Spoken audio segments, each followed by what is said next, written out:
Assalamualaikum warahmatullahi wabarakatuh. Apa kabar teman-teman semua? Semoga teman-teman dalam keadaan baik-baik saja tentunya. Semoga teman-teman dilimpahkan rezeki dan diberi kesehatan selalu. Untuk teman-teman jangan lupa like, komen, subscribe, dan tekan tombol loncengnya. Kembali lagi dengan kami, Sultan Prabu, dalam segmen Cerita Mistis Pendakian. Pikiranku tiba-tiba kembali dibuat penasaran dengan ucapan Bang Adnan tentang Bang Zul yang terpotong saat tadi berada di pos 1. Apa ini ada hubungannya dengan rombongan pendaki dari puncak yang begitu akrab dan menghormati pemuda berwajah tirus itu? Sebenarnya hal ini tidak terlalu penting bagiku. Namun, entah kenapa begitu mengganggu pikiran dan membuatku dipenuhi rasa penasaran. Bang Adnan, emang benar Bang Zul itu anak ulama? Terus, tadi pas kita ketemu rombongan pendaki dari puncak, kok mereka kayak hormat banget ke Bang Zul? Kalian berempat juga, kenapa kalian sungkan banget ke dia? Oh iya, satu lagi. Tadi aku sempat dengar rombongan pendaki itu manggil Bang Zul Gus. Kan nama Bang Zul gak ada tulisan Gus. Gusnya sama sekali.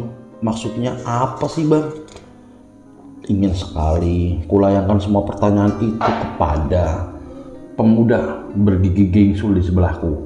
Namun mengingat tadi aku bahkan diledek olehnya gara-gara terlalu lama memperhatikan Bang Zul, bukan hal mustahil ia akan kembali mengata-ngatai dan menganggapku begitu penasaran dan ingin tahu kehidupan pribadi Bang Zul. Sepertinya semua pertanyaan itu harus menguap di awang-awang terlebih dahulu, atau mungkin nanti kutanyakan secara langsung saja kepada orangnya. Tentunya kalau aku berani dan tidak merasa malu. 20 menit berlalu, akhirnya kami usai memasak untuk makan siang kali ini. Di kontak nesting sudah berjejer nasi hangat, tumis kacang panjang, telur ceplok, serta botol kecap. Begitupun dengan dua pemuda lainnya. Kalian gak sholat dulu untuk hampir jam 1 loh? Tanya Bang Zul tiba-tiba saat satu persatu dari kami mulai berjongkok melingkari makanan yang sudah tersaji. Ya elah Bang, mumpung masih anget nih, udah lapar banget, sahutku. Iya Zul, Chef Jenny udah masak spesial nih buat Babang Zul, celetuk Adnan sambil sedikit cekikikan. Aku menghembuskan nafas panjang. Nih Bang, lebih baik makan tapi ingat sholat daripada sholat ingat makan kan? Coba bayangin kalau kita sholat dulu tapi otak sama makan mata kita kebayang makanan terus, yang ada ntar malah nggak khusyuk ibadahnya. Bukannya kita diperintahkan buat sholat secara khusyuk, bener nggak? Sahutku sembari membulatkan mata menatap tajam ke arah Bang Zul. Tampak beberapa saat Bang Zul hanya diam, membuatku tertawa dalam hati. Yes, skakmat Kang, ceramah itu tak bisa menjawab apapun. Kalimat itu kan selalu jadi alasan andalanku saat diperintah ibu buat sholat saat sedang lapar-laparnya. Aku jadi ingat ibu dan bapak di rumah. Sejak terakhir kali ibu menyuruh pulang dan melarang keras untuk mendaki, keputusan untuk benar-benar memblokir nomor ibu kurang ajar memang, tetapi lebih baik daripada ibu terus-menerus memberondong pesan dan telepon kepadaku. Tumben kamu bener Jan, udah pinter ceramah aja, pas kayak Bang Zul ya, cocok, celetuk Bang Adnan. Kami berenam mulai menikmati makan siang bersama. Kurang lebih 15 menit kemudian kami usai bersantap siang. Bang Alvin, Bang Mungganang, dan Bang Zul yang sudah tidak bertugas memasak sekarang kebagian tugas untuk berberes-beres peralatan makanan serta mencucinya. Sementara itu Aku, Bang Adnan, dan Bang Wahyu bergegas melaksanakan sholat zuhur tepat pukul 13.30. Perjalanan menuju pos selanjutnya dilanjutkan. Sinar matahari yang sedari tadi begitu terik dan menyilaukan mata perlahan mulai tertutup oleh gumpalan awan berwarna kelabu yang membuat perasaan was-was, takut tiba-tiba hujan datang mengguyur lereng gunung ini. Namun beberapa puluh menit berjalan, tampaknya langit masih bersahabat dengan kami. Awan kelabu di atas sana hanya bergerombol, beriringan dan masih berbaik hati untuk tidak meneteskan air mata langit. Tampak demi tampak kami jejakkan di jalur pendakian menuju pos 3 dengan lebih semangat. Mungkin karena kami sudah beristirahat cukup lama. Pun dengan perut yang sudah terisi dengan energi dan tenaga yang ekstra sehingga langkah terasa semakin cepat dari sebelumnya. Jalan menuju pos 3 masih berupa vegetasi menutup pepohonan yang menjulang tinggi. Beberapa tanjakan curam jalur air pun kami lewati dengan penuh kehati-hatian jangan sampai terjatuh dan terpeleset. Sembari menunggu waktu asar, Bang Alvin dan Bang Zul menawarkan diri untuk mengisi botol-botol kosong di mata air. Aku yang baru pernah datang ke sini pun memaksa mereka ikut. Tapi kamu hati-hati ya Jan, soalnya mata airnya di bawah, agak menurun dan kemungkinan jalannya sedikit licin, ucap Bang Alfi mengingatkanku. Aku hanya mengangguk sambil sedikit tersenyum kepada pemuda yang selalu bersikap perhatian itu. Kami bertiga melangkah menuju mata air setelah menitipkan carrier kepada yang lainnya. Kurang lebih 15 menit berjalan, kami sampai di sana. Sebuah aliran air seperti sungai kecil yang keluar dari balik bebatuan dari arah atas.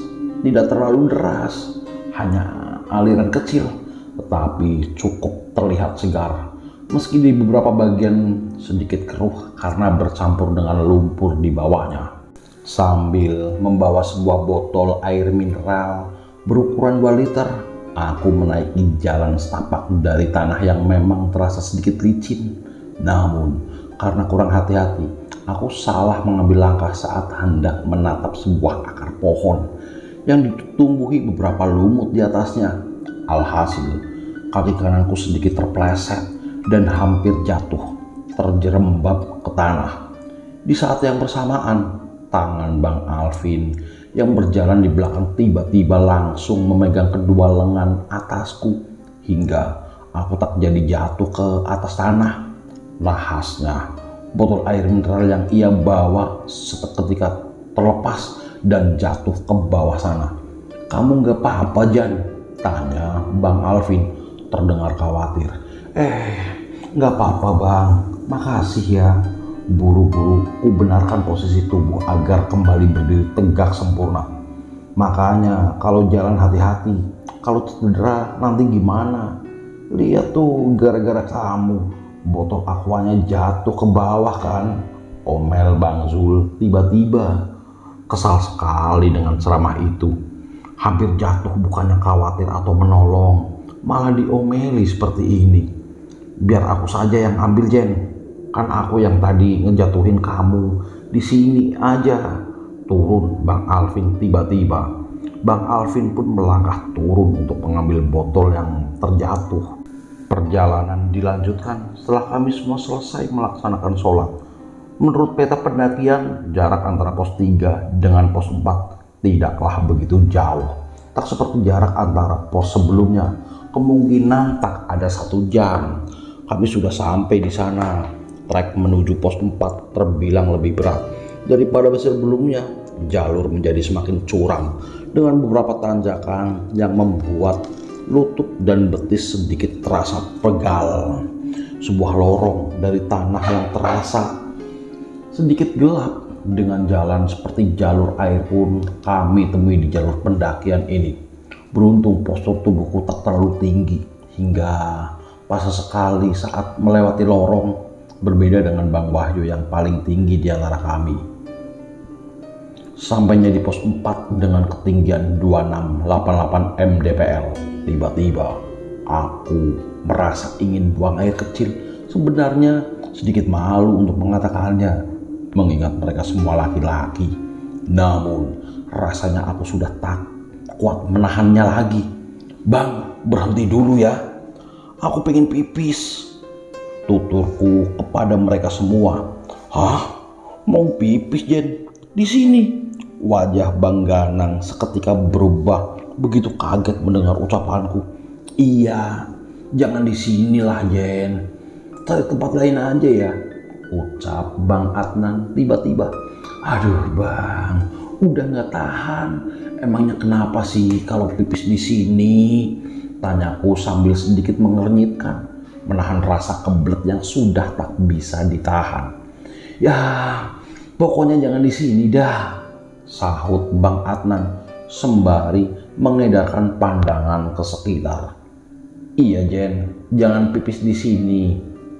Ini kan pos Samarantu." Seolah-olah sepakat dengan Bang Adnan, Bang Ganang pun ikut membujukku agar tak buang air kecil di pos ini. "Cari tempat lain aja ntar Jen, jangan pipis di pos Samarantu." Entah kenapa Bang Ganang masih tetap kekeh melarangku untuk buang air kecil di sini. "Sumpah dah Bang, kebelet banget, kalau entar ngompol gimana?" terdengar cekikikan kecil dari mulut Bang Zul, membuatku sedikit memanyunkan bibir. Dikira aku sedang bercanda atau bagaimana? Menyebalkan.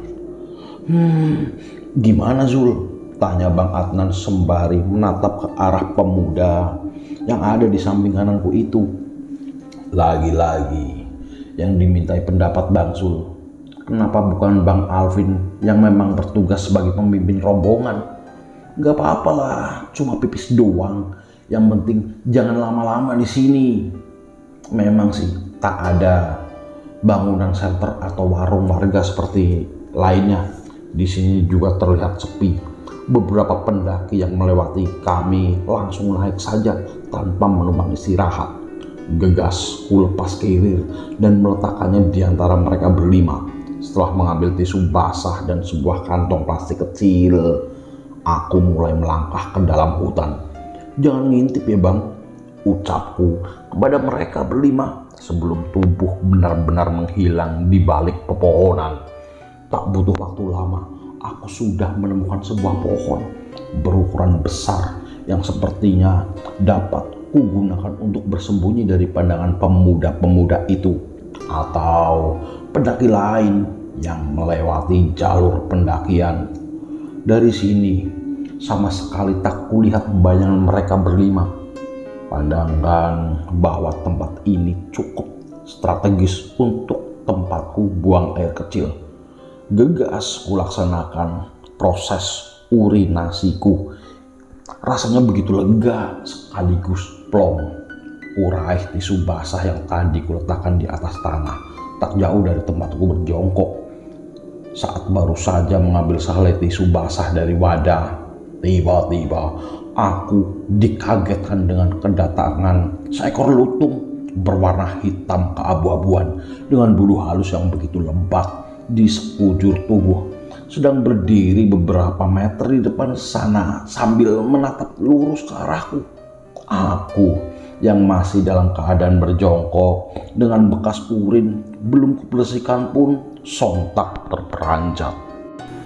Awas, ih, pergi dong, hus, ujarku sembari mengibas-ngibaskan sebelah tangan, mengusir lutung yang sepertinya datang dari arah dalam hutan. Kini di depanku benar-benar sudah berdiri hewan yang suaranya sedikit memekikkan telinga itu.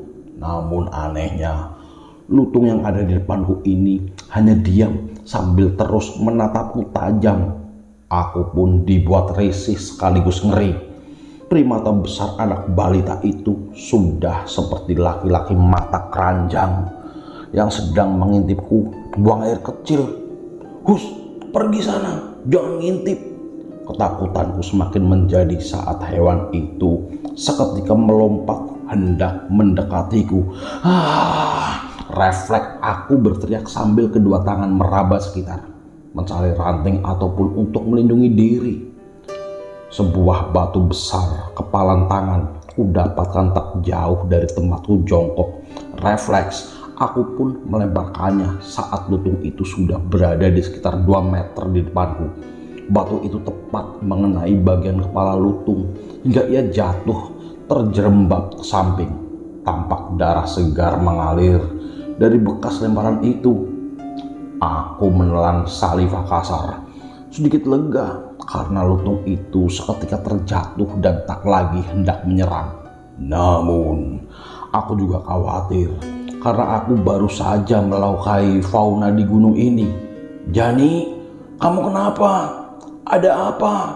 Terdengar suara Bang Alvin sedikit berteriak, seperti khawatir dengan keadaanku. "Kamu gak apa-apa, Jan?" Kali ini Bang Zul pun ikut berteriak. Aduh, aku dibuat dilema. Gegas ku selesaikan aktivitas bebersih dan berdiri menatap hewan primata yang masih tampak membuka mata itu.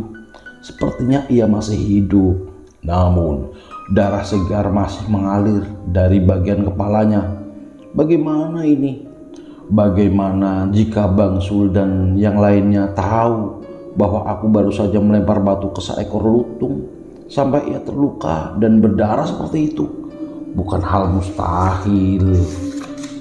Aku akan dimarahi habis-habisan, tak jadi diajak ke puncak atau dilaporkan serta dituntut oleh penjaga base camp karena sudah melukai fauna langka.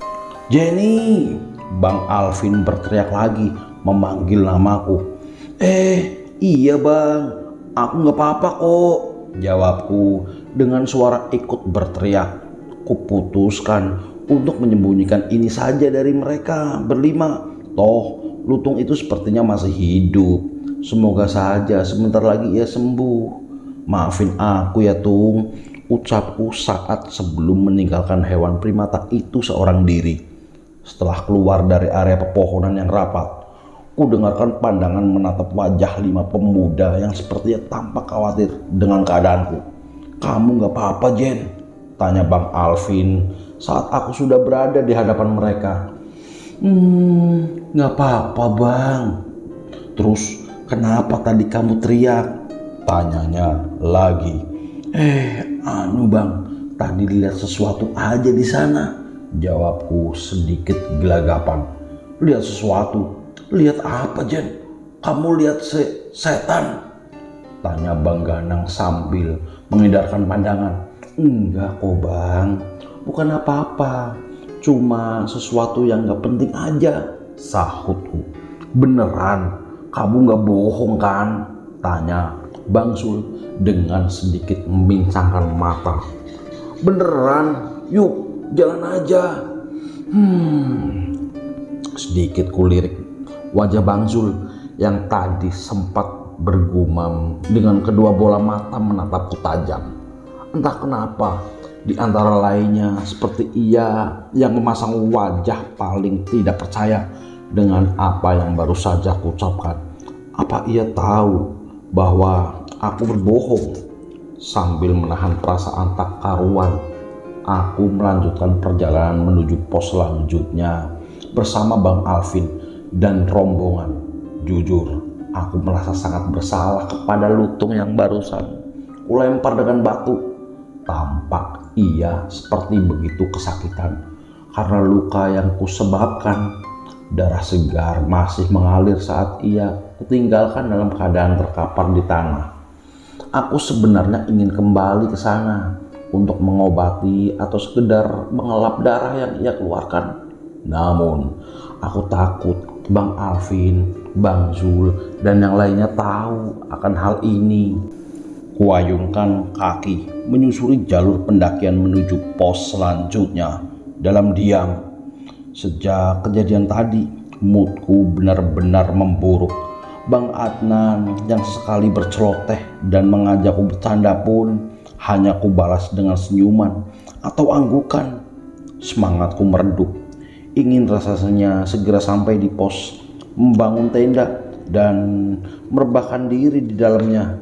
Namun, menurut Bang Alvin, jarak yang kami tempuh baru setengah perjalanan dan kemungkinan kami akan sampai di pos 5 sekitar setengah jam lagi. Tepat sebelum waktu maghrib datang, udara dingin perlahan mulai menusuk pori-pori. Bersamaan dengan hari yang mulai terlihat sedikit gelap, sesekali suara gemuruh dan kilatan petir di langit pun terdengar dari bawah.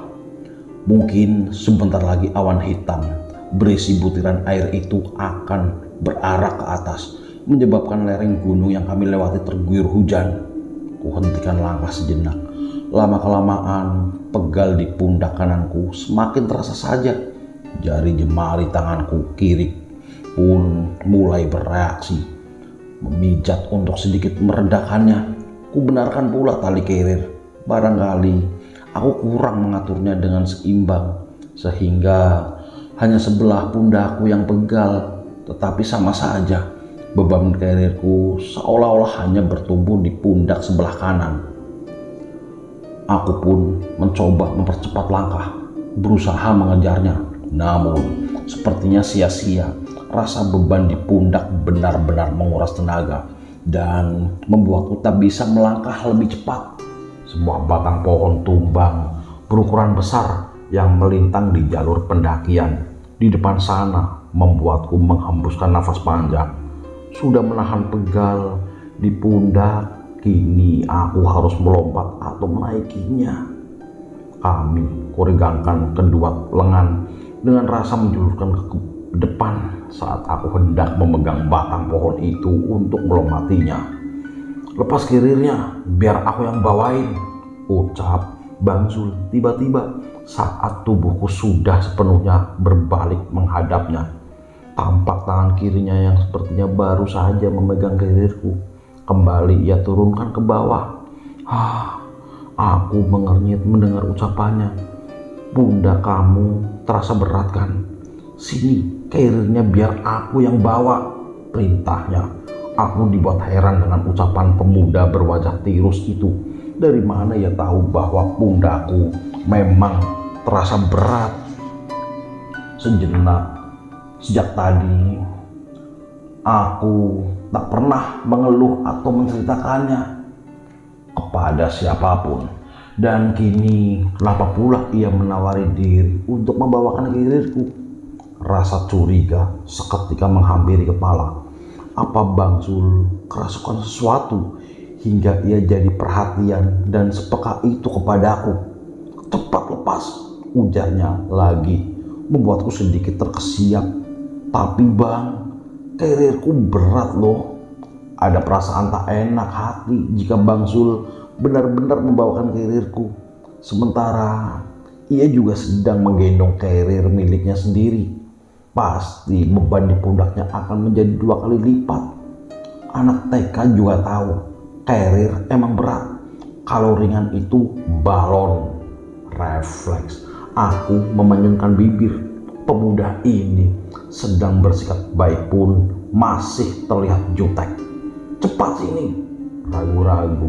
Aku pun melepas kirir dan menyerahkannya kepada Bang Zul. Bantu ia memakai kirir milikku di bagian depan tubuhnya.